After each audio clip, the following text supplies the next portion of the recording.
For the last couple of days, we've had a little bit of a pause between major projects. Today, I'm on to ballasting. Boring. Well, actually not. It really makes a big difference and it's very easy to do. Come on, let's have a look. We're just going to attack this area here. I like to ballast in short, manageable sections rather than trying to do a whole layout all at once. Let me just explain what's going on here. Do you notice that this bit's done and that bit isn't? Well, that's because there was a change made. The track used to run around there. Can you see the track line there? I think I've mentioned this a couple of times, but it's worth noting. The track used to run there and join there, leaving this stub or bay platform very short. You can see the hole in the board where the point motor used to be. Now, the reason I've done that is to ease this curve, and it's now become, you've often heard me say, I love this sweeping curve. And a tip I will give you, I've started giving tips, it's terrible, isn't it? I'm not a pro at all, but that curve there is second and third radius. This is, I don't know what it is, but it's much nicer. If there's any way at all you can ease curves, do so.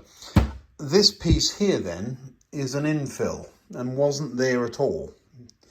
I had to add that, but it didn't really hinder anything. But if you've got a square, if you're trying to make curves go around squares, that's what happens. So just by adding this little piece, little triangular piece here, it's much thinner than the rest. That's the benefit. Now, this piece here was a piece of insulation I had left over, and so I've thrown that in there, scenicked it up some time ago. There's ballast all over it, and it looked rather nice there behind the chapel. So today we're going to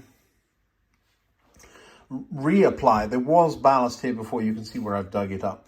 This is the platform extension we made a few videos ago. We're going to put ballast here, there, and here. So just this corner.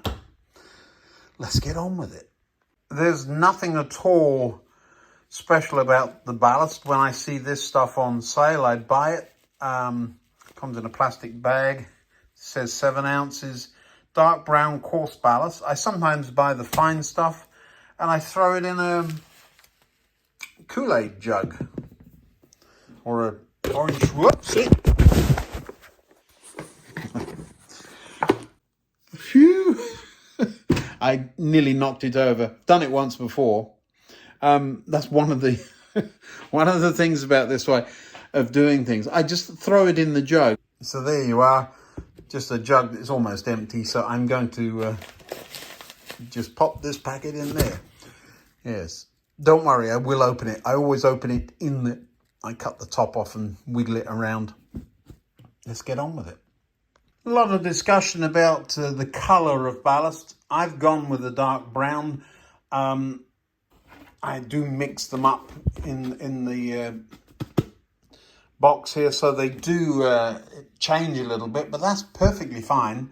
In real life, they're not the same. I think Charlie at Chadwick Model Railways, or Chadwick Junction, is it? I'm not sure. But anyway, Chadwick, you'll find him. He did a wonderful expose on ballast and how greys and browns and blacks even all get mixed up. Yeah, do whatever works for you. I once had a major issue ballasting a point, and so I very rarely actually ballast points. I go right up to them, but I don't, you can see all of them are ballast free. Part of the reasoning for that is I do intend to take this layout to pieces one day, possibly. And so then I would want to salvage the points, and it's much easier to do if they're not ballasted. And I'm fine with that. I've got you on a tripod so you can see mostly what I'm up to. Power is off. I'm just going to pour it on, simple as this. On you go.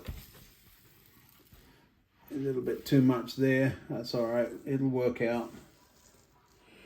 And then we're move it around with a paintbrush or my fingers. So the first thing is fingers. Everything's dry. Don't get anything wet just yet. The moment it gets wet, there's one basic rule. Don't touch it. If you see me touching it when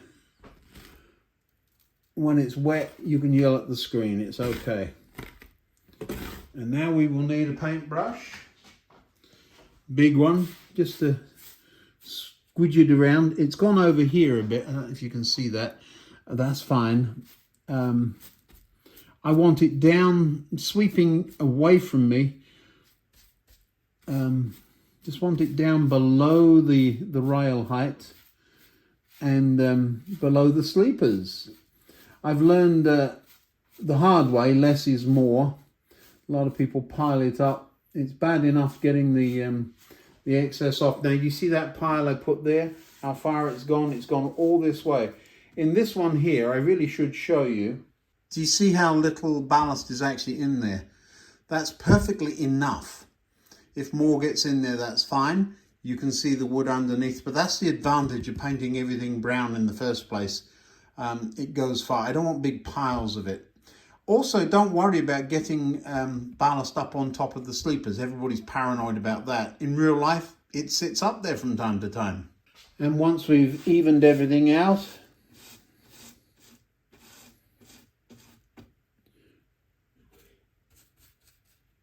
looks like I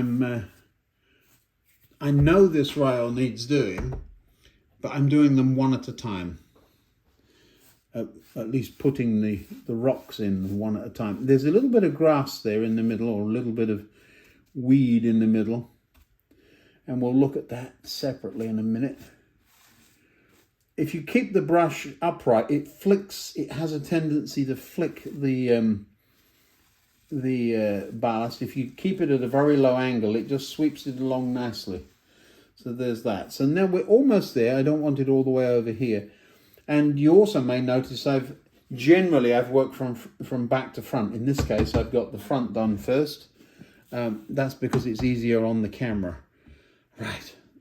I need to get right where the camera is. You're sitting on the you're sitting where I need to be. So out of the way with you. All right, just dumped a big pile of it there. Now let's sweep it to where we want it. And right down here too. I don't know if you can see that, can you? Bare board here.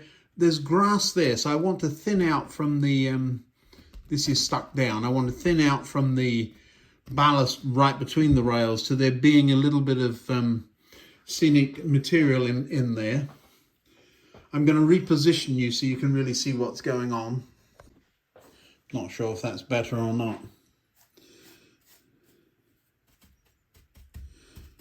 And dabbing this way will even it out. But just experiment with the angle of your brush. A little bit of bare stuff there. I'm going to need to add some there in a minute. And that great big pile that was there, you couldn't run a train over that. So we're just going to sweep along the top until the rails come back and the sleepers come back into view. Flicking because I want to move it down the board some. Then back to the gentle angle. All of this you could just, if you hate it, you can just get a vacuum cleaner and slurp it all up. So Nunu is chomping at the bit, as it were.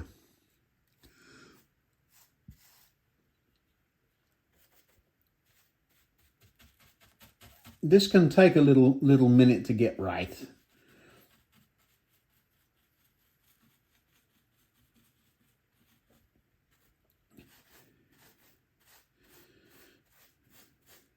One of those issues where less is sometimes more, and in the end you just leave it alone. All over the back there. We do need a little bit more in there, so we'll do that in a moment. But I think you can see it's starting to a few bare patches and so on, but it's starting to look the way it's supposed to. But no liquids or glues anywhere in sight. I can touch it, I can have fun with it. You hear the grittiness, I want that gone. See, now it's not there. So it means there's no ballast on the rails, or there is there. Just run my finger along till it stops grinding. There we are. A bit more there. So I'm getting it where I want it before I get it wet. One thing I am remembering to do is put a bit of tape under the holes that were in the board so that the ballast and glue don't pour down through. Couple of things of note: the base of the signal is covered up in ballast. A little bit of white still there. I'll touch that up with brown paint. I've knocked a piece of ballast off of there. It's interesting, it took the paint off. I can run my fingers over the track, so we'll still have some cleanup, of course we will. A little bit rough there, so I may have a little bit of faffing around to do still. The shoulder here, yeah, it's all right. We get dangerously close to the edge of the board here, so yeah. Again, I've avoided the points. There's a couple of bits of ballast in there. And this is done.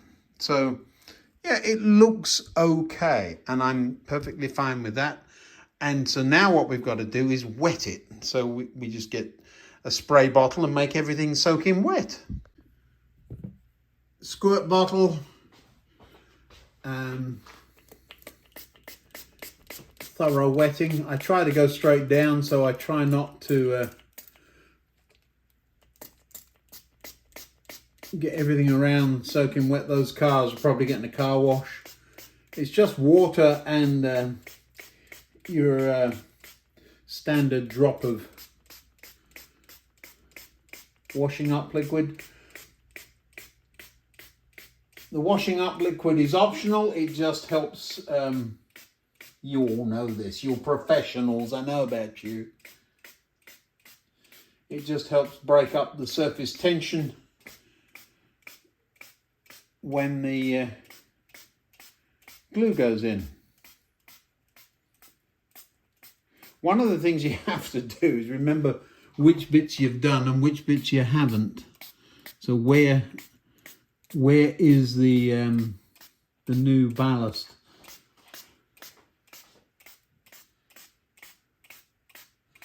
Big piles of it where there is depth, just get it a little bit wetter. It's only water, it will evaporate. And unlike in the old days where it would rust your rails, it doesn't. Kind of wish it would in some ways, because it would give them the right colour, wouldn't it? Yep.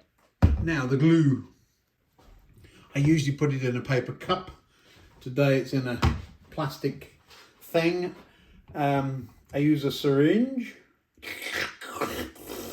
Yeah, I know. And then just dribble it on. I'm going to start at the end nearest you over here. Let's move the glue out of the way. It's a little bit thicker than I would like, but it will still work.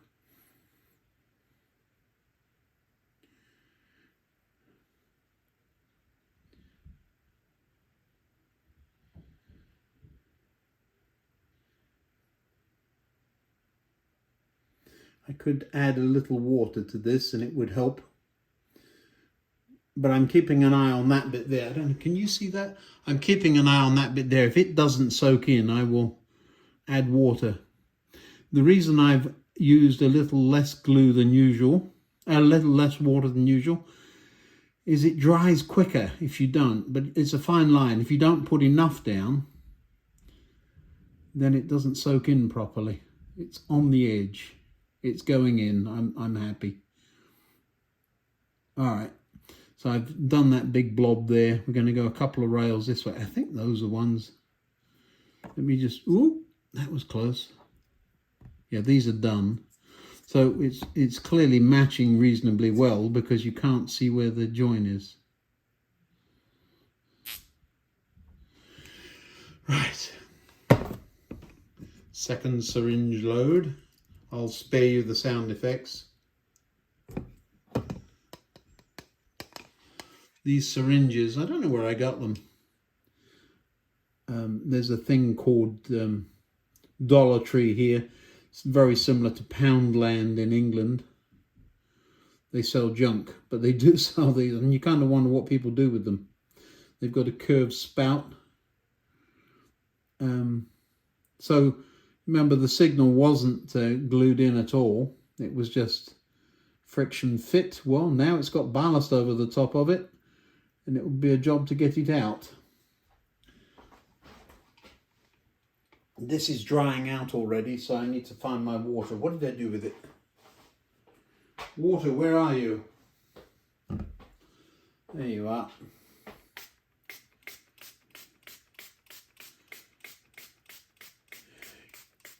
A thorough wetting, not just a... And you can put water on top of it if it's not sinking in. It is sinking in, but...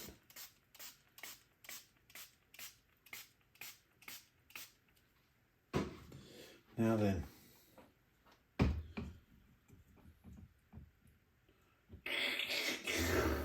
Oh, I'm a kid, I know. All right. Now, where did we get to here? There. I go down. I used to try not to getting it on the sleepers. I don't bother anymore. Just so long as there's at least a drip going in each of the spaces between. If it goes over the top, that's fine. I don't want it coming up, but that landed right on top of the sleeper instead of in between.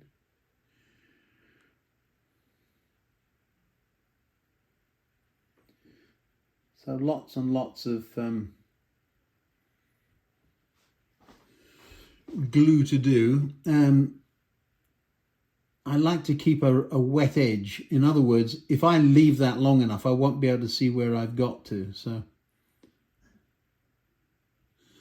and I haven't done any of this track yet. Every now and again when I'm doing this, I'll forget just one sleeper, and then when I vacuum clean, everything in that space comes up. Why can't I get glue in that one? There you go. Sometimes the glue just sits on top for some reason.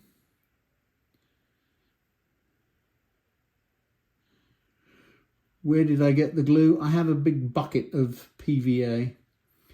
I cannot find copy decks. I'm told it's good for this. I wonder if Copydex isn't just a brand name for PVA, you know that? I could do a bit of research because I know that's going to trigger a bazillion comments.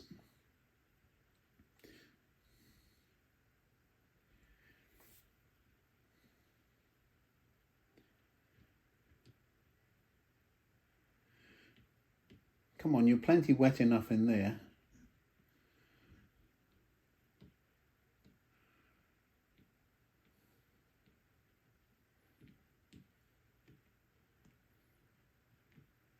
Surface tension, must not have enough. There's bubbles in there, but there's not enough washing up liquid.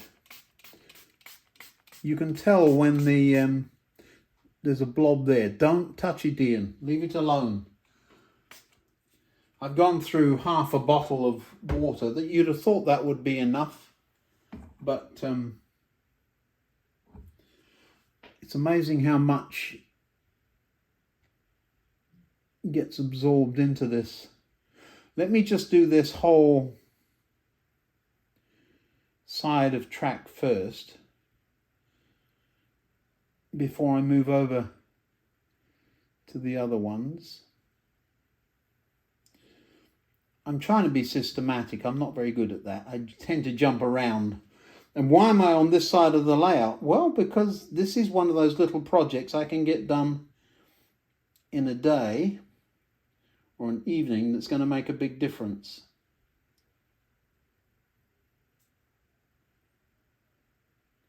There's not enough ballast there, but don't touch it. It will be fine.